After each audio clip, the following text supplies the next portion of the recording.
بسم اللہ الرحمن الرحیم ویل لکل ہمزۃ لمزہ الذی جمع مالا وعددہ یحسب ان مالہ اخلدہ کلا لینبذن فی الحطمہ وما ادراک ما الحطمہ نار اللہ الموقدہ التي تطلع علی الافئدہ انها علیہم مؤصدہ فی عمد ممددہ صدق اللہ العظیم رب اشرح لی صدری ویسر لی امری واحلل عقدۃ من لسانی یفقہوا قولی اللہم ربنا الہمنا رشدنا واعذنا من شرور انفسنا اللہم ارحمنا بالقرآن العظیم واجعلہ لنا اماما ونورا وہدی ورحمہ اللہم ذکرنا منہ ما نسینا وعلمنا منہ ما جہلنا وارزقنا تلاوتہ آناء اللیل وآناء النہار واجعلہ لنا حجتا یا رب العالمین آمین۔ بہت سے احباب کو یاد ہوگا کہ 27 جولائی کے درس میں ارادہ یہ تھا کہ سورۃ العصر اور سورۃ الہمزہ دونوں کا مطالعہ مکمل کر لیا جائے، اور میں نے عرض بھی کیا تھا کہ چونکہ سورۃ العصر پر میں نے بے شمار مرتبہ درس دیا ہے، بہت سی کیسٹ ریکارڈنگز موجود ہیں، بہت مختصر بھی بہت مفصل بھی، پھر مطالعہ قرآن حکیم کا منتخب نصاب جس کا درس میں نے بارہا مکمل کیا، وہ بھی ایک اعتبار سے سورۃ العصر ہی کا درس ہے، پھر میری 2 تحریریں اس پر موجود ہیں، اس لیے خیال یہ تھا کہ میں اجمالاً سورۃ العصر کا بیان کر کے اور اصلاً 27 جولائی کے درس میں سورۃ الہمزہ کا درس لوں گا، لیکن یہ کہ اللہ تعالیٰ کو منظور نہ ہوا اور ہم 2 پورے درس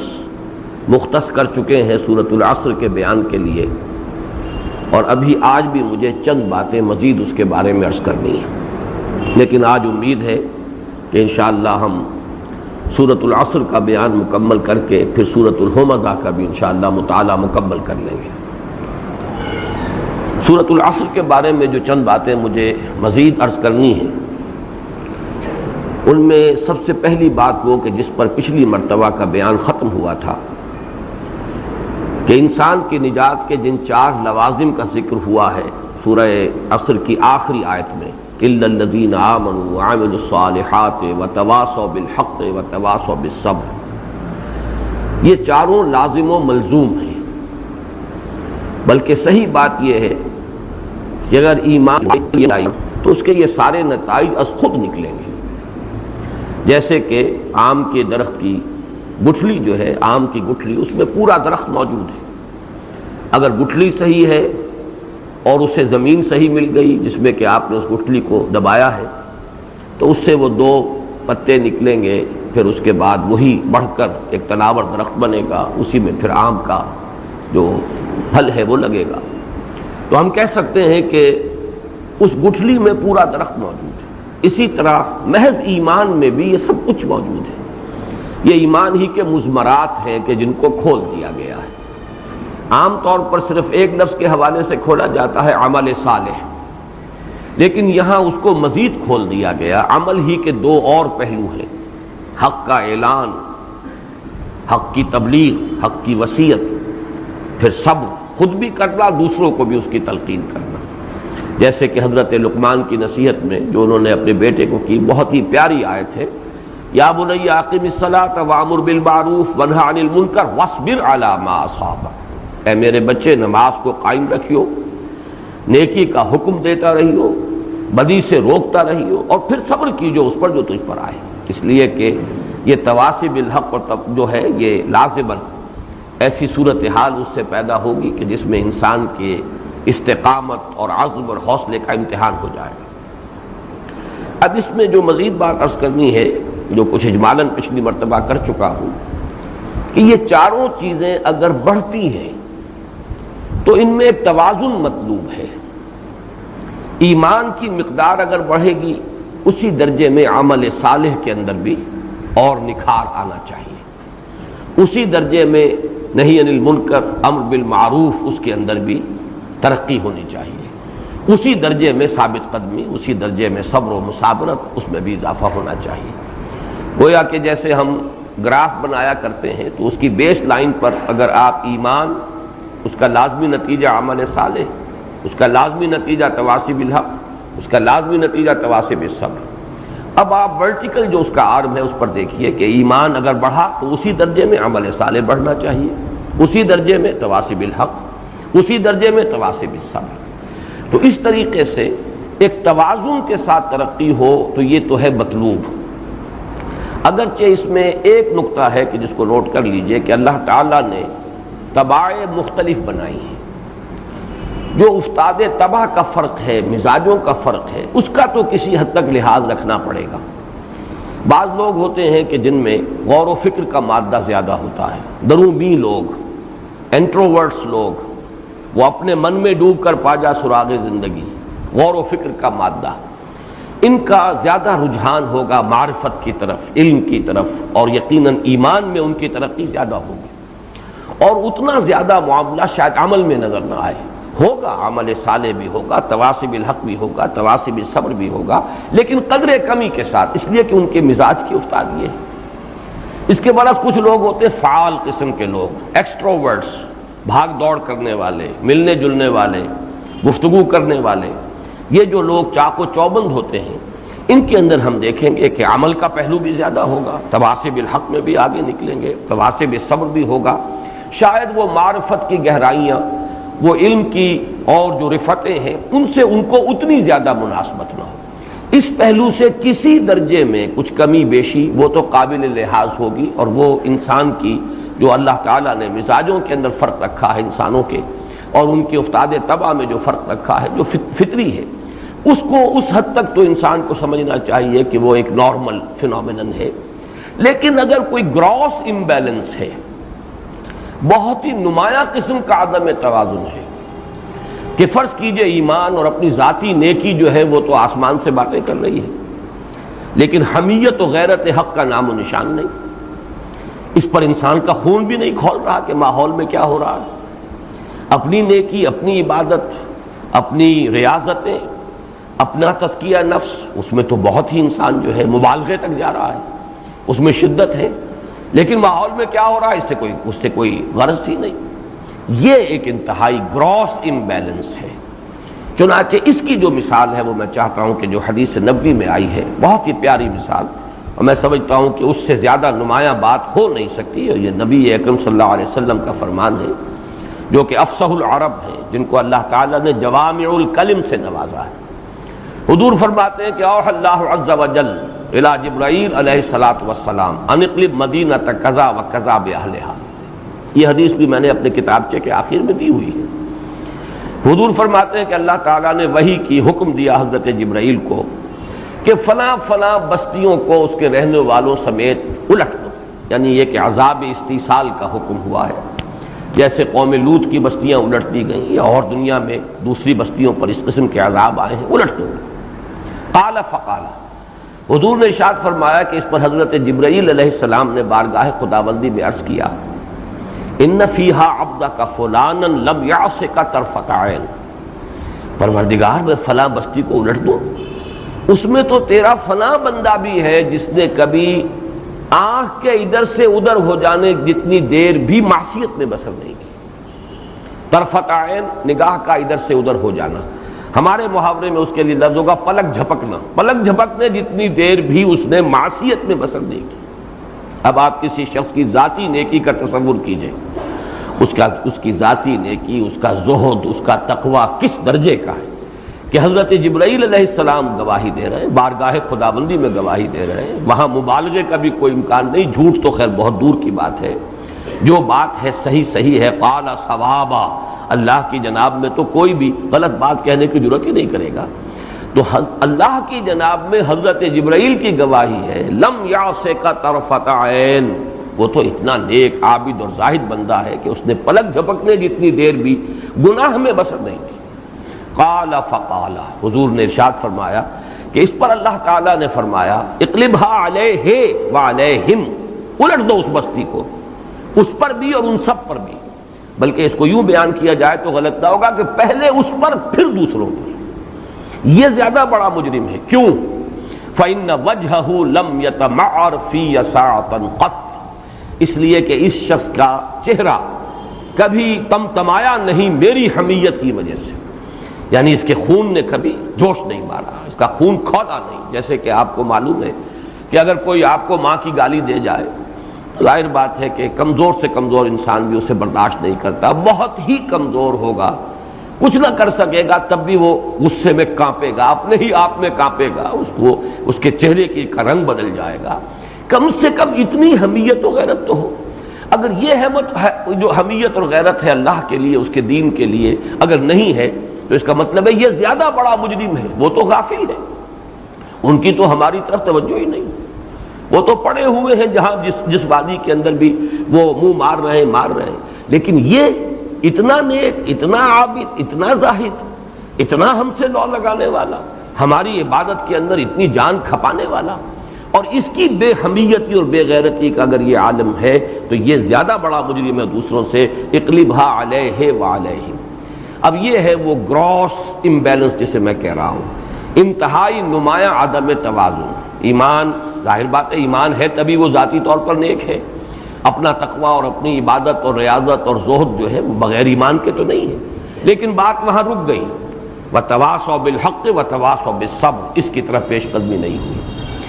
اس کے بالکل برعکس اس دور میں ایک نقشہ نظر آتا ہے۔ میں سمجھتا ہوں کہ اس صدی سے پہلے تو شاید یہ پہلا امبیلنس زیادہ تھا، اس لیے کہ ہمارے ہاں خانقاہی نظام، تزکیے کا، تربیت کا، تصوف کا نظام، اس کا بڑا چرچا تھا، لوگ اپنی ذاتی عبادت گزاری میں، تزکیہ نفس میں، زہد میں کافی کچھ دلچسپی رکھنے والے لوگ تھے، لیکن یہ کہ آج کا معاملہ جو ہے کچھ برعکس ہے۔ یہ صدی وہ ہے جس میں اسلام کے نام پر تحریکیں اٹھی۔ سب سے پہلے تو یہ کہ خاص طور پر ہم اپنے حالات میں دیکھیں کہ تحریک آزادی، تحریک پاکستان، نعرے لگ رہے ہیں پاکستان کا مطلب کیا، لا الہ الا اللہ، اور لگانے والے کون ہیں؟ جن کا دین سے کوئی سروکار، اپنا عمل زیرو۔ یہ صورتحال جو ہے اسی کا نتیجہ آج ہم دیکھ رہے ہیں کہ 45 برس ہو گئے قمری حساب سے، بلکہ 45.25 برس ہو گئے، لیکن وہ پاکستان تو قائم ہوا لیکن وہاں اسلام تو نہیں آیا۔ اس لیے نہیں آیا کہ وہ گراس امبیلنس، اسلام کا نعرہ ہے، اسلام کے جلوس ہے، اسلام کے لیے لوگوں نے جانیں بھی دی ہیں، لیکن یہ کہ خود اپنا ایمان اور عمل صالح کا کھاتا جو ہے اور اس کا کھانا جو ہے خالی پڑا۔ یہی چیز اس کے بعد جو ہوئی ہے نظام مصطفیٰ کی تحریک میں، یوں سمجھیے 30 برس کے بعد تاریخ نے اپنے آپ کو پھر دہرایا۔ نظام مصطفیٰ کی تحریک ہے اور چل رہی ہے اور نعرے لگ رہے ہیں اور لوگوں نے گولیاں کھائی ہیں، جانیں دی ہیں، لیکن چونکہ وہ اپنا ایمان اور عمل صالح والا کھانا جو ہے خالی، نماز نہیں پڑھتے لیکن یہ کہ اسلام کے نام پر جان قربان کرنے کے لیے تیار ہے، ختم نبوت کے لیے جانیں دی ہیں لوگوں نے، اور میں نے بارہا کہا کہ میں نے اپنی آنکھوں سے دیکھا کہ اپنے گریبان کھول کر نوجوانوں نے گولیاں کھائی، لیکن یہ کہ ان کا کوئی تعلق دین کے ساتھ عملی نہیں تھا، بس ایک جذباتی رو تھی جس کے اندر کہ وہ بہرحال ناموس رسالت کے نام پر مسلمان جو ہے وہ گردن کٹا دیتا ہے۔ یہ دوسرا گراس امبیلنس ہے۔ تو میں نے آج جو نقطہ واضح کیا اسے سمجھ لیجئے کہ ایک کسی حد تک کوئی کمی بیشی، کسی معاملے میں زیادہ، کسی میں قدرے کم، یہ تو یہ کہ ہم اس کو سمجھ سکتے ہیں کہ یہ طباع کا فرق ہوتا ہے، مختلف اللہ تعالیٰ نے مزاج بنائے ہیں، لیکن اس طرح کا عدم توازن، اتنا گراس امبیلنس اگر ہے تو ہم اپنی میڈیکل ٹرمینالوجی میں کہیں گے کہ یہ پیتھولوجی ہے، یہ پھر مرض کی علامت ہے، کہیں نہ کہیں کوئی گڑبڑ ہے۔ اور آج کے اس دور میں جیسا کہ میں نے عرض کیا، سب سے زیادہ جو ہم جس گراس امبیلنس کا مشاہدہ کر رہے ہیں وہ دوسری قسم کا ہے، جبکہ اس سے پہلے وہ پہلی قسم کا جو تھا وہ زیادہ تھا۔ آج بھی ایک بہت بڑی تحریک ہے، فضائل کی دعوت ان کے ہاں بہت ہی شدت کے ساتھ ہے، اتباع سنت جو ہے اس کے لیے باریک سے باریک چیزوں پر پورا اہتمام ہے، اس کے لیے غور و فکر ہے، تلقین ہے، کھانا کیسے کھاتے ہیں بیٹھ کر، اس کے کیا آداب ہیں، اس کی کیا سنتیں ہیں، چلنا کس طریقے سے چاہیے، جوتا کیسے پہننا چاہیے، مسواک کیسے کرنی چاہیے، لیکن نہیں انل منکر،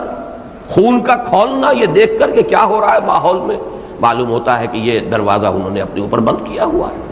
تو دونوں قسم کے گراس امبیلنس آج ہمارے معاشرے میں موجود ہیں، اور جب تک یہ رفع نہیں ہوگا،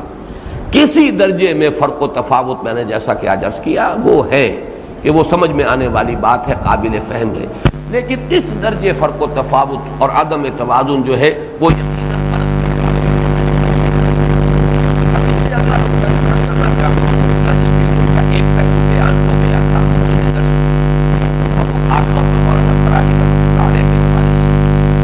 اور وہ یہ کہ تواصی بالحق اور تواصی بالصبر کی بلند ترین منزل کیا ہے؟ قیام نظام خلافت۔ اسی کو آج ہم کہتے ہیں کہ یہ غلبہ دین حق، اسلامی ریاست کا قیام، دین کا غلبہ، تکبیر رب، کہ وہ نظام قائم ہو جائے کہ جس میں اللہ کی حاکمیت مسلم ہو، شریعت کی بالادستی ہر شے کے اوپر وہ مانی گئی ہو، اور یہ کہ اس میں اللہ کا دین اپنی تمام تفاصیل کے ساتھ، اصول اور فروع کے ساتھ نافذ کر دیا جائے۔ وہ سسٹم آف سوشل جسٹس بھی جو اللہ نے عطا فرمایا اپنے رسول کے ذریعے، اور جس کا عملی نمونہ دنیا نے دیکھا خلافت راشدہ میں، اور وہ قانون شریعت بھی کہ جو اللہ نے عطا فرمایا، جس کے لیے بنیادی جو سورسز ہیں وہ کتاب و سنت ہے، اس کے بعد اجماع ہے، قیاس ہے۔ یہ جو معاملہ ہے یہ تواصی بالحق اور تواصی بالصبر کی آخری منزل ہے، بلند ترین منزل ہے،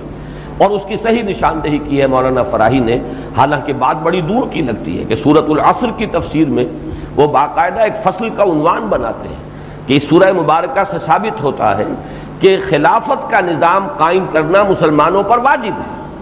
اور اس کو اس حد تک آگے لے گئے ہیں کہ چونکہ اس کے لیے اطاعت امیر ضروری ہے، لہذا اطاعت امیر کا نظام قائم کرنا بھی ضروری ہے۔ یہ بہت صحیح بات ہے جو انہوں نے کہی ہے، لیکن اس کے ساتھ ہی میں چاہتا ہوں کہ دوسری طرف بھی آپ دیکھ لیں کہ وہ جو ایمان ہے اس کی بلند ترین منزل کیا ہے۔ اس کو ایک تو ہم اس سے پہلے پڑھ چکے ہیں، جو حدیث جبرائیل کے حوالے سے متعدد مرتبہ اس کا حوالہ آیا ہے، ایمان کی وہ شدت، وہ بلندی، جیسا کہ احسان کی وضاحت کرتے ہوئے حضور نے فرمایا ان تعبد اللہ کأنک تراہ، اس درجے ایمان اور یقین کی کیفیت ہو جائے کہ گویا کہ انسان اللہ کو اپنی آنکھوں سے دیکھ رہا ہے۔ جو سورہ تکاثر جو سورۃ العصر سے پہلے ہے، جس سے حق الیقین کے حوالے سے میں نے بیان کیا، وہاں عین الیقین ہے، علم الیقین، عین الیقین، لیکن یہ کہ حق الیقین وہ ہے، یقین کی وہ کیفیت، چاہے وہ علم کے ذریعے سے حاصل ہو، منطق کے ذریعے سے، قیاس کے ذریعے سے، آثار کے علم کے ذریعے سے، چاہے وہ آنکھوں سے دیکھ کر کسی شے کو حاصل ہو، وہ یقین کی کیفیت کأنک تراہ فإن لم تکن تراہ فإنہ یراک۔ اور اس کے لیے مختلف روایات میں الفاظ مختلف آئے ہیں، ان تعبد اللہ کأنک تراہ، ان تعمل للہ کأنک تراہ، ان تخشى اللہ کأنک تراہ۔ تو اس طرح اللہ سے ڈرے جیسے کہ تو اللہ کو دیکھ رہا ہے، اللہ کی بندگی ایسے کرے جیسے کہ تو اللہ کو دیکھ رہا ہے، اللہ کے لیے ایسے جد و جہد دوڑ کرے، سعی و جہد کرے جیسے کہ تو اللہ کو دیکھ رہا ہے۔ تو یہ گویا کہ ایمان کی بلند ترین منزل، در حقیقت احسان کیا ہے؟ ایمان ہی کی بلند ترین منزل ہے، اور اسی کی تعبیر ہمارے اس منتخب نصاب میں جو پہلا حصہ اس کا ہے، جس کا پہلا درس سورۃ العصر ہے، اور اس پہلے حصے کا آخری درس ہے سورہ حامیم و سجدہ کی آیات 30 تا 36، ان میں جو آیا ہے ان الذین قالوا ربنا اللہ ثم استقاموا، یقیناً جن لوگوں نے کہا ہمارا رب اللہ ہے، پھر اس پر جم گئے۔ انسان کا اللہ کی ربوبیت پر جم جانا، دل ٹھک جانا، گویا کہ وہ اسباب و وسائل سے، اگرچہ ان اسباب و وسائل کو استعمال کرے گا لیکن اس کا تکیہ ان پر نہیں ہوگا، بھروسہ اسباب و وسائل پر نہیں ہوگا۔ وہ یہ جانے گا کہ میرے لیے چاہے اسباب و وسائل ہے اس دنیا کے اندر، عالم اسباب میں مجھے جینا ہے، اعدوا لہم ما استطعتم، اپنی امکانی حد تک ان وسائل کو جمع بھی کرنا ہے، حاصل کرنا ہے، استعمال کرنا ہے، لیکن تکیہ اور بھروسہ ان پر نہ ہو، صرف اللہ کی ذات پر۔ وہ ہے میرا پالنہار، وہ ہے میرا پروردگار، وہ ہے میرا رازق، وہ ہے میرا محافظ، وہ ہے میرا پرووائڈر۔ ان الذین قالوا ربنا اللہ ثم استقاموا تتنزل علیہم الملائکۃ الا تخافوا ولا تحزنوا وابشروا بالجنۃ التی کنتم توعدون۔ ایک نقطہ جو اور عرض کرنا ہے سورۃ العصر کے بارے میں وہ یہ ہے کہ میرے نزدیک سورۃ العصر قرآن مجید کے مضامین کا ایک بہت ہی جامع انڈیکس ہے، اس لیے کہ قرآن مجید کے کل مضامین کو میں 5 حصوں میں تقسیم کرتا ہوں، اور اس کے لیے ذرا ایک بات عرض کر رہا ہوں، اس سے پہلے بھی مختلف مواقع پر میں نے تذکرہ کیا ہے۔ شاہ ولی اللہ دہلوی رحمۃ اللہ علیہ نے ایک مختصر سا رسالہ ہے ان کا الفاظ الکبیر فی اصول التفسیر، تفسیر قرآن کے اصولوں کو معین کرنے کے لیے ایک بہت جامع تحریر ہے۔ اس میں شاہ صاحب نے قرآن مجید کے مضامین کو 5 عنوانات کے تحت تقسیم کیا ہے۔ اتفاق کی بات یہ ہے کہ میں بھی سورۃ العصر کے حوالے سے 5 ہی عنوانات قائم کر رہا ہوں، لیکن میرے عنوانات میں اگرچہ جسارت کی بات ہے کہ میں شاہ صاحب شاہ ولی اللہ دہلوی رحمۃ اللہ علیہ کی رائے کے مقابلے میں ایک رائے پیش کرنے کی جسارت کر رہا ہوں، لیکن یہ مجھے ہمت اس لیے ہو گئی ہے کہ میں نے اپنی اس رائے کو بیس کیا ہے سورۃ العصر پر۔ شاہ ولی اللہ رحمۃ اللہ علیہ فرماتے ہیں کہ قرآن مجید کے 5 مضامین کیا ہیں؟ علم الاحکام، یہ کرو یہ نہ کرو، اوامر و نواہی، حلال اور حرام۔ نمبر 2 علم المخاصمہ، کہ آپ کو جھگڑا کرنا ہوگا، آپ کو مناظرہ اور مجادلہ کرنا ہوگا، مشرکین سے بھی کرنا ہوگا، منکرین آخرت سے بھی کرنا ہوگا، منافقین سے بھی کرنا ہوگا، یہود سے کرنا ہوگا، نصارہ سے کرنا ہوگا۔ تو علم المخاصمہ، مختلف جو بھی گمراہ طبقے ہیں اور گمراہ جماعتیں ہیں یا فرقے ہیں یا گروہ ہیں، ان کے ساتھ کیسے جھگڑا جائے، ان کے ساتھ کیسے ان کی بات کو غلط ثابت کیا جائے، اور حقیقت کو کا احقاق کیسے ہو، باطل کا ابطال کیسے ہو۔ پھر 3 انہوں نے تذکیر یعنی یاد دہانی اور نصیحت، اس کے لیے 3 عنوان قائم کیے۔ التذکیر بآلاء اللہ، اللہ کی نعمتوں، اللہ کی قدرت کے مظاہر کے حوالے سے ایمان کی دعوت، تذکیر، نصیحت۔ ایک التذکیر بایام اللہ، اللہ کے وہ دن جن میں اللہ کے بڑے بڑے فیصلے نافذ ہوئے اور پوری قوموں کو تہس نہس کر دیا گیا۔ یہ ایام اللہ قرآن مجید کی اصطلاح ہے۔ وذکرہم بایام اللہ، اے نبی ان کو یاد دہانی کرائیے اللہ کے دنوں کے تذکرے سے۔ تو وہ تذکیر بایام اللہ، وہ دن جن میں قوم نوح ہلاک کی گئی، وہ دن کہ جس دن میں قوم ہود ہلاک کی گئی، وہ ایام کے جن میں قوم ہود جو ہے وہ تو جو آیا ہے سخرها علیہم 7 لیال و8 ایام حسوما فتری القوم فیہا صرعا کانہم اعجاز نخل خاویہ۔ پھر اسی طریقے سے قوم صالح، اسی طریقے سے قوم لوط، آل فرعون، قوم شعیب، یہ ایام اللہ۔ اور 5واں جو ہے آخری یعنی تیسرا تذکیر کا حصہ، لیکن کل تعداد 5 بن جائے گی، وہ ہے التذکیر بالموت وما بعدہ، موت کے ذریعے سے تذکیر اور جو موت کے بعد حالات پیش آنے والے ہیں ان کے حوالے سے۔ تو یہ حسن اتفاق ہے کہ 5 عنوانات میں قرآن مجید کے جملہ مضامین کو سمیٹا ہے شاہ ولی اللہ دہلوی رحمۃ اللہ علیہ نے الفوز الکبیر میں۔ میرے نزدیک میں بڑی یعنی معذرت کے ساتھ عرض کر رہا ہوں، لیکن جرأت ہو گئی ہے، جرأت آموز میری تاب سخن ہے مجھ کو، تو میرے لیے جرأت آموزی جو ہے وہ قرآن مجید کی بنیاد پر کہہ رہا ہوں، اس لیے کہ سورۃ العصر مکمل انڈیکس ہے قرآن مجید کے مضامین، اس لیے کہ والعصر، زمانہ یہ تیزی سے چلنے والا زمانہ گواہ ہے۔ قرآن مجید میں جتنے اقوام کے حالات آئے، جتنے انبیاء کرام کے قصص بیان کیے گئے، پھر یہ کہ یہ زمانہ جو ہے جیسا کہ میں نے عرض کیا تھا، یہ تو ایک چادر ہے تنی ہوئی ازل سے ابد تک۔ یہ تو اس کائنات کی جو 3 ڈائمنشنل کی کائنات ہے ہمارے تصور کے مطابق، اس کی 4th ڈائمنشن ہے، تو یہ ازل سے ابد تک ہے۔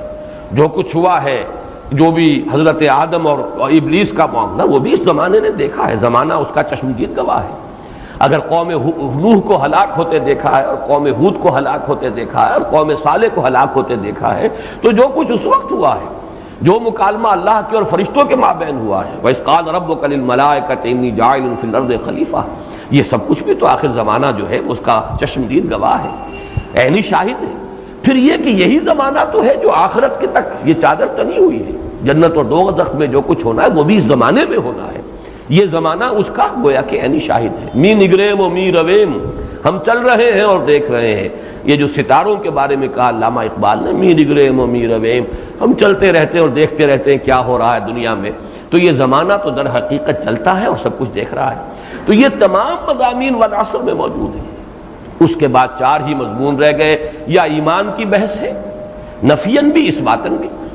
ایمان کے خلاف کوئی شے ہے اس کا ابطال کیا گیا ہے، ایمان کے حقائق کا اس بات کیا گیا، اس کے لیے دلائل دیے گئے، شواہد پیش کیے گئے، جس کو کہ شاہ ولی اللہ تذکیر کا نام دے رہے ہیں۔ پھر عمل صالح میں وہ علم الاحکام بھی آ گیا، پھر علم الاخلاق بھی آ گیا، صرف احکام کا معاملہ نہیں ہے۔ انسان کے عمل صالح کی پہلی منزل تو اصل میں وہ انسانی بنیادی اخلاق ہے، سچ بولنا اور وعدہ پورا کرنا اور کمزور پر رحم کھانا غریب کی مدد کرنا، یہ ساری چیزیں جو بنیادی انسانی اخلاقیات ہیں، یہ تو بیسک مورالٹی ہے۔ مکی صورتوں میں تو آپ کو یہی چیزیں ملتی ہیں، یہ حلال، یہ حرام، یہ فرض، یہ واجب، یہ تو آپ کو مدنی صورتوں میں ملے گا۔ اور مدنی صورتیں جو ہیں وہ 1/3 ہیں قرآن کی، 2/3 مکی صورتیں ہیں۔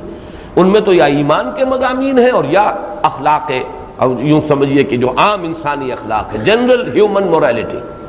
اور اس کے بعد پھر تواصی بالحق، اس کی کتنے شعبے ہیں، اس میں دعوت اللہ بھی ہے، ومن احسن قولا ممن دعا الی اللہ، اسی تواصی بالحق میں اللہ کے دین کے غلبے کی جد و جہد بھی ہے۔ سب سے بڑا حق یہ ہے کہ یہ زمین اللہ کی ہے، اس پر اس کی حکومت چلنی چاہیے، اس کا قانون نافذ ہونا چاہیے، اس کی مرضی نافذ ہونی چاہیے۔ اس سے بڑا حق کون ہوگا، کون سا ہوگا؟ باقی سارے حقوق تو در حقیقت اس کے تابع ہو جائیں گے۔ وہ جو ہم کہتے ہیں محاورے میں کہ ہاتھی کے پاؤں میں سب کے پاؤں، اسی طریقے سے سمجھیے اس حق میں سارے حقوق آ گئے۔ تواصی بالحق کی بلند ترین منزل کیا ہوگی؟ اللہ کا دین نافذ کرنے کی جد و جہد، جس کو میں ابھی عرض کر چکا ہوں مولانا فراہی کے حوالے سے کہ وجوب نظام قیام نظام خلافت، نظام خلافت کے قیام کا واجب ہونا۔ پھر تواصی بالصبر، اب جنگ میں صبر کرو۔ سورہ جو مدنی صورتوں میں خاص طور پر اس صبر کا تذکرہ بہت زیادہ، اس لیے کہ امتحانات شدید تر جو ہے وہ مکی دور میں ہوئے ہیں، جبکہ جان ہتھیلی پر رکھ کر آنا پڑا میدان میں، گھر بار چھوڑو۔ تو گویا کہ قرآن مجید کے جملہ مضامین کو اگر آپ ایک اس کا انڈیکس بنانا چاہیں تو سورۃ العصر ان کا جامع ترین انڈیکس ہے۔ تمام تاریخی واقعات، ازل اور ابد کے احوال، یہ والعصر۔ پھر ایمان، عمل صالح، عمل صالح میں حقوق العباد بھی ہے، حقوق اللہ بھی ہے، بنیادی اخلاقیات بھی ہیں، شریعت کے احکام بھی ہیں، اوامر بھی ہیں، نواہی بھی ہیں۔ تواصی بالحق میں چھوٹی سی چھوٹی بات، چھوٹا سا چھوٹا حق، اس کا بھی اعلان اور اعتراف، اور بڑے سے بڑا حق، اس کا بھی اعلان اور اس کے لیے جان ہتھیلی پر رکھ کر میدان میں آ جانا، اور تواصی بالصبر۔ یہی 5 مضامین ہیں در حقیقت قرآن حکیم کے۔ اسی لیے میں نے عرض کیا تھا کہ یہ سورہ مبارکہ آم کی گٹھلی کے مانند ہے جس میں پورا آم کا درخت موجود ہے۔ یہی وجہ ہے کہ میں واقعتاً پوری طرح قائل ہوں امام شافعی رحمۃ اللہ علیہ کے ان دونوں اقوال کا جنہیں میں نے کوٹ کیا ہے اپنے اس کتابچے میں بھی، اور میں چاہتا ہوں کہ ہمارے ساتھیوں کو یہ عبارتیں حفظ ہو جائیں۔ لو لم ينزل من القرآن سواها لکفت الناس، اگر قرآن میں سوائے اس ایک سورت کے اور کچھ نازل نہ ہوتا تو یہ لوگوں کے لیے کافی تھی۔ لو تدبر الناس هذه السورۃ لوسعتهم، اگر لوگ صرف اس سورت پر تدبر کریں تو یہ ان کے لیے کافی ہو جائے گی۔ کیسے کافی ہو جائے گی اگر یہ تمام قرآن کے مضامین کا احاطہ نہ کر رہی؟ یہ تو در حقیقت سورہ ہود کی جو ابتدائی آیات ہیں ان میں جو بیان کیا گیا کتاب احکمت آیاتہ ثم فصلت من لدن حکیم خبیر، یہ وہ کتاب ہے جس کی آیات پہلے محکم کی گئی، پختہ کی گئی، پھر ان کی تفصیل کی گئی اس ہستی کی طرف سے کہ جو علیم ہے اور خبیر ہے۔ معلوم یہ ہوا کہ یہ سورۃ العصر ہی کی پوری تفصیل ہے قرآن حکیم، اور ہم نے ان دونوں کے مابین اپنے اس قرآنی دعوت کے لیے ایک درمیانی صورت اختیار کی ہے، منتخب نصاب۔ منتخب نصاب کیا ہے؟ پہلے حصے میں سورۃ العصر کے ساتھ 3 اسباق اور جو جامع ہیں، آیہ بر ہے، سورہ لقمان کا دوسرا رکوع ہے، سورہ حمیم السجدہ کی آیات ہیں جن کا ابھی میں نے حوالہ دیا۔ دوسرے حصے میں ایمان کے مباحث، تیسرے حصے میں عمل صالح کے مباحث، انفرادی سے لے کر اجتماعی، ملی زندگی، سیاسی زندگی تک، معاشرتی زندگی، انفرادی زندگی، انفرادی اخلاق، معاشرتی تعلیمات، یہ سب کی سب، اور پھر ملی سطح پر پھر تواصی بالحق ہے، اس میں جہاد فی سبیل اللہ، اعلاء کلمت اللہ کے لیے، اللہ کے دین کے غلبے کے لیے جد و جہد، پھر تواصی بالصبر ہے۔ یہ 4 حصے درمیان میں آخر میں ہم نے ایک حصہ پھر ایڈ کر دیا ہے۔ پھر یہ ساری بحث کو پھر سمیٹ لیا جائے، وہ سورہ حکیم ہے۔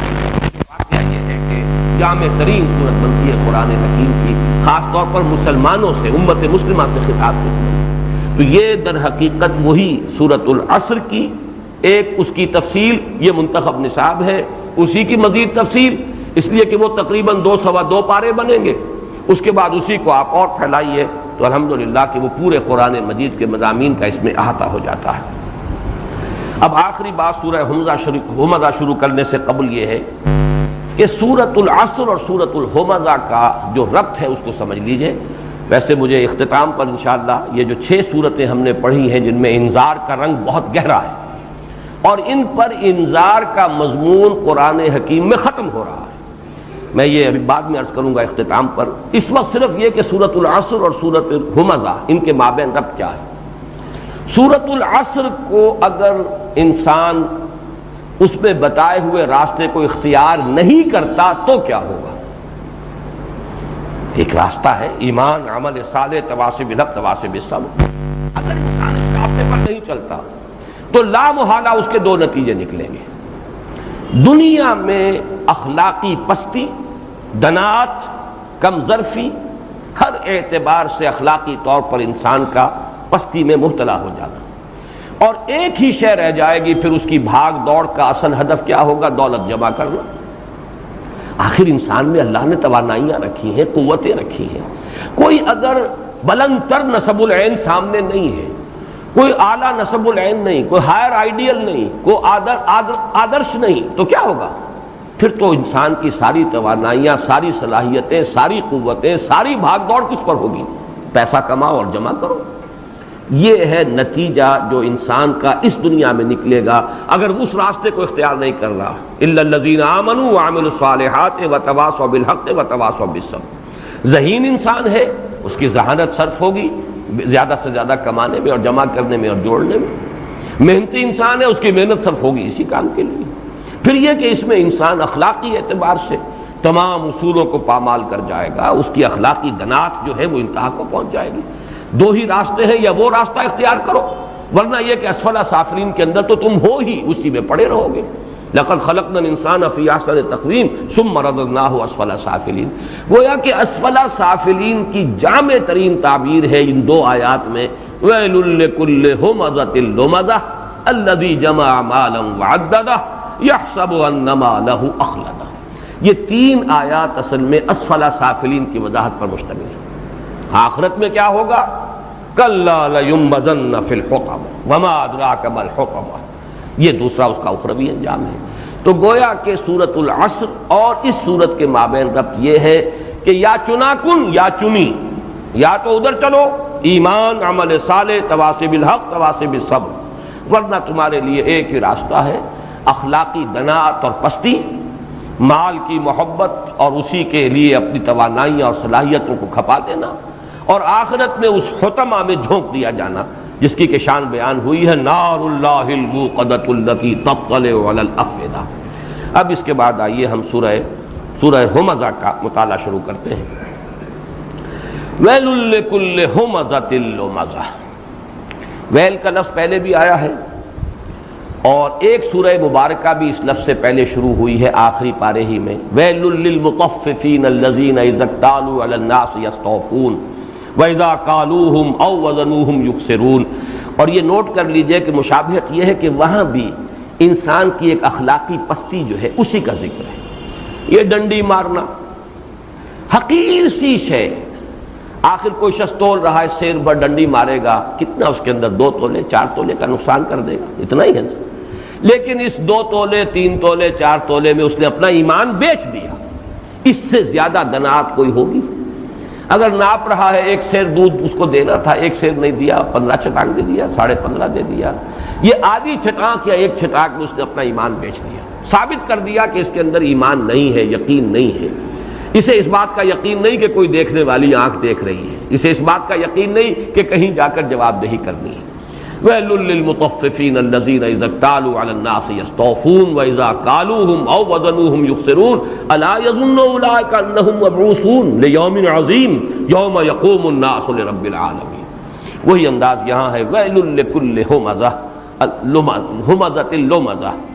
لفظ ویل کے بارے میں جو حضرات نوٹ کرتے ہیں نوٹ کر لیں. قرآن مجید میں کل 27 مرتبہ آیا ہے یہ، جن میں سے 10 مرتبہ ترجیعی آیت جو ہے سورہ مرسلات کی ویل یومئذ للمکذبین، ویل یومئذ للمکذبین، 10 مرتبہ وہاں آیا ہے. اس لفظ کی جو ہے جو لغوی بحث یہ ہے کہ وے کا کلمہ ہے عربی زبان میں تعسف کے لیے، حسرت کے لیے. ویلکا تمہاری شامت، ہائے حسرت تم پر، تمہارا انجام کتنا دردناک انجام تمہارا ہونے والا ہے. تو یہ حسرت، تعسف، یہ در حقیقت اس کے لیے وے ہے. وے کاننا یہ قرآن مجید میں آیا ہے کہ وہ جو قارون کا معاملہ تھا سورہ قصص کے آخر میں آیا ہے کہ جس روز وہ اپنی پوری شان و شوکت کے ساتھ نکلا جلوس لے کر، تو بنی اسرائیل کے بہت سے لوگوں نے کہا کاش کہ ہمیں بھی ایسا ہی کچھ ہوتا، ایسی ہی دولت ہمیں ملی ہوتی، یہ عزت، یہ وجاہت۔ لیکن یہ کہ اس کے بعد جب وہ ہلاک ہوا ہے تو وَيْكَانَ، اس کے بعد انہوں نے کہا کہ ہائے ہلاکت اس پر، اللہ کا فضل ہوا ہم پر کہ ہمیں اللہ نے ان چیزوں سے نہیں نوازا، ورنہ آج ہم بھی دسے ہوتے۔ اسی طرح یہ لفظ آیا ہے سورہ احقاف میں وَيْلَكَ آمِن، تقابل کیا گیا ہے۔ ایک تو وہ نوجوان ہے کہ جب وہ اپنی عمر کی پختگی کو پہنچتا ہے، حتی اذا بلغ شدہ وبلغ 40 سنة قال رب اوزعنی ان اشکر نعمتک التی انعمت علی وعلی والدی وان اعمل صالحا ترضاہ۔ ایک تو وہ ہے کیفیت، اور ایک وہ ہے کہ جو کہتا ہے اپنی جوانی کو پہنچ کر اپنے مسلمان اور مومن والدین سے، یہ کیا آپ نے ڈھکوسلے اللہ آخرت، یہ حلال حرام کی کیا آپ نے بنا رکھی ہیں، میں تو ان میں سے کسی چیز کو نہیں مانتا۔ تو وہ پھر اب اللہ سے استغاثہ کرتے ہیں والدین، ویلک آمن، ہائے تیری شامت ایمان لا، کدھر جا رہا ہے؟ تو یہ وے کا کلمہ جو ہے یہ آتا ہے اصل میں تاسف، حسرت، کسی کی شامت پر انسان کو جو دکھ ہوتا ہے، شامت اعمال جو نظر آ رہی ہے، تو یہ وے لکا، اس کا مخفف ہو گیا ویل، ویل لکا، اس میں سے کاف جو ہے یہ نکل گیا ہے تو ویل کا لفظ بنا ہے۔ یہ اس کی جو ہے اس کی لغوی شرح۔ باقی یہ کہ اس کا یہ بھی بیان کیا گیا ہے کہ یہ ویل جو ہے یہ جہنم کی ایک ایسی وادی ہے جس کا عذاب شدید ترین ہے، جس سے کہ خود جہنم پناہ مانگتی ہے۔ بہرحال یہ بھی ہو سکتا ہے، لیکن جہاں تک لفظ کا تعلق ہے وہ تو الاعتبار لعموم اللفظ والی بات جو ہے تو اس کا یہی ہے کہ تباہی، ہلاکت، بربادی، افسوس، شامت، ویل لکل ہمزۃ لمزہ،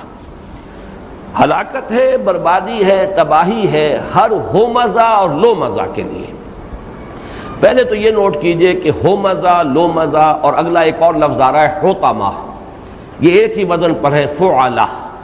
یہ فعلہ کا وزن جو آتا ہے عربی زبان میں، یہ مبالغے کا صیغہ ہے جس میں کثرت کا ایک انداز ہے، کثرت سے کوئی کام کرنے والا، جس کی کہ عادت ثانیہ بن جائے۔ ایک یہ ہے کہ کوئی کام برا کام ہے، کبھی آپ سے ہو گیا، کبھی غفلت میں، نادانی میں، کبھی ان گارڈڈ مومنٹس ہوتے ہیں کہ انسان پوری طرح چوکس نہیں ہوتا، جذبات کی رو میں کہیں بہہ گیا۔ ایک یہ کہ کوئی شے انسان کی عادت ثانیہ بن جائے، اس کے مزاج کا جز بن جائے۔ یہی انداز ہے اصل میں اس حدیث میں بھی کہ جس میں حضور صلی اللہ علیہ وسلم نے منافق کی 4 نشانیاں بیان کی ہیں، یا 3 نشانیاں، ایک حدیث میں 3 آئی ہیں، ایک میں 4 ہیں۔ لیکن اس میں بھی یہ نہیں ہے کہ بس جس کسی نے جھوٹ بولا وہ منافق ہو گیا، بلکہ یہ کہ جب بولے جھوٹ بولے، اذا حدث کذب واذا وعد اخلف واذا اؤمن خان واذا خاصم فجر، یعنی مزاج یہ بن جائے، طبیعت ثانیہ یہ بن جائے، اس کا انسان خوگر ہو جائے، جب بولے جھوٹ بولے، جب وعدہ کرے خلاف ورزی کرے، جب امین بنایا جائے خیانت کرے، جب کہیں اختلاف ہو جائے، جھگڑا ہو جائے تو فوراً آپے سے باہر ہو جائے، زبان بھی کنٹرول سے باہر، گالم گلوچ پر اتر آیا، اور انسان جو ہے وہ ہاتھا پائی پر اتر آیا۔ یہ ساری علامتیں جو ہیں جن میں یہ 4 علامتیں حضور نے فرمایا وہ کٹر منافق ہیں۔ لیکن یہاں بھی سمجھ لیجئے جن کی کہ یہ عادت ثانیہ بن چکی ہو، کبھی کسی سے کوئی وعدہ خلافی ہو گئی، کوئی سبب ہو گیا، کوئی ایسی غفلت ہو گئی، وہ بات نہیں۔ اسی طرح ہو مزہ، لو مزہ، یہ فعلا کے وزن پر کثرت کے ساتھ جن کے اندر یہ 2 چیزیں پائی جائیں۔ اچھا، اس سے مراد کیا ہے؟ حمز اور لمس، یہ دونوں الفاظ قریب المعنی بھی ہیں، ان کے مفہوم کے معین کرنے میں متضاد آراء بھی ملتی ہیں۔ امام راضی نے جمع کیا ہے، بہت سے اقوال دیے، لیکن میں صرف 4 اقوال آپ کو سنا رہا ہوں جو انہوں نے نقل کیے ہیں۔ حضرت ابن عباس رضی اللہ تعالیٰ عنہما سے ایک روایت یہ ہے کہ حمز کے معنی ہے کسی کی غیر موجودگی میں اس کی برائی بیان کرنا، یعنی غیبت، اور لمز کے معنی ہے رو در رو عیب چینی کرنا، کسی کی عزت پر حملہ کرنا۔ حمز کا جو اصل مادہ ہے اس کا مفہوم ہے کسر، توڑنا، کسی کی عزت کو توڑنا، مجروح کرنا، کسی کی عزت پر حملہ کرنا، یہ ہے اصل میں اس لفظ کا جو اصل مفہوم لغوی ہے۔ لیکن یہ کہ حمز وہ ہے کہ جو غیبت، کسی کی غیر موجودگی میں آپ نے اس کی عزت پر حملہ کر دیا،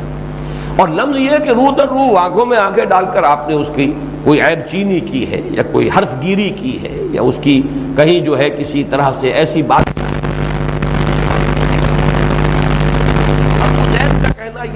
حمز کہتے ہیں ہاتھ سے اشارہ کر کے،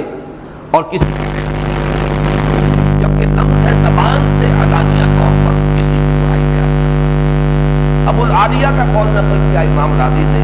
کہ حمز ہے روح در روح، اب یہ برعکس ہے، یہ جو ابن عباس رضی اللہ تعالیٰ عنہما سے جو بات کرتے ہیں اس برعکس ہے کہ حمز ہے روح در روح کسی کی برائی کرنا، اور لمز ہے پیٹھ پیچھے کسی کی برائی کرنا۔ ایک اور رائے دی ہے کہ ایک ہے جہرن بلند آواز سے کسی کی برائی کرنا، یہ ہے حمز، اور سرن خفیہ طور پر کسی کی برائی کرنا اور کسی کی عزت پر حملہ کرنا، کسی کی ناموس پر حملہ آور ہونا، یہ گویا کہ یہ ساری چیزیں جمع کر کے بڑا پیارا جملہ امام راضی کا میں آپ کو سنا رہا ہوں۔ فاعلم ان جميع هذه الوجوه متقاربة راجعة الى اصل واحد وهو الطعن واظهار العيب۔ یہ ساری آراء میں نے صرف چار سنائی ہیں آپ کو، اور بھی انہوں نے کی، لیکن یہ تمام چیزیں